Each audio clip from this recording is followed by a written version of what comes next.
শিক্ষার্থীদের ডাকে শুরু হওয়া আন্দোলন ঘিরে রবিবার দিনভর উত্তপ্ত ছিল দেশের বেশিরভাগ জেলা। সকাল থেকে শিক্ষার্থীরা তাদের পূর্ব নির্ধারিত কর্মসূচি নিয়ে রাস্তায় নেমে সংঘর্ষে জড়িয়েছে পুলিশ ও আওয়ামী লীগ নেতাকর্মীদের সাথে।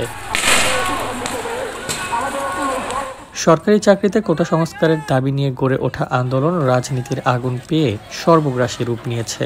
পরিস্থিতি নিয়ন্ত্রণের বাইরে যাওয়ার পর সরকার নমনীয় হলেও বিক্ষুব্ধদের দাবি ততদিনে আর কোটা সংস্কারে সীমাবদ্ধ নেই। আনুষ্ঠানিকভাবে সরকার পতনের এক দফা ঘোষণা আসার পর রবিবার প্রথম দিনই রীতিমতো রণক্ষেত্রে পরিণত হয়েছে গোটা দেশ।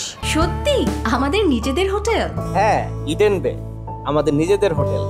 Any time check in, any time check out. Eden Bay, a concern of Bhaiya Hotels.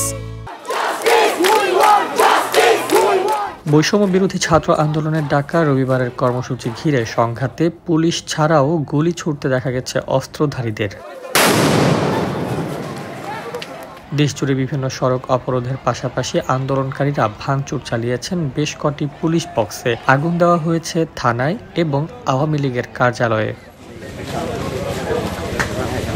উল্লেখযোগ্য ঘটনার মধ্যে সিরাজগঞ্জের এনায়েতপুর থানায় হামলা চালিয়েছে দুর্বৃত্তরা। ১৩ পুলিশ সদস্যকে পিটিয়ে হত্যা করা হয়েছে।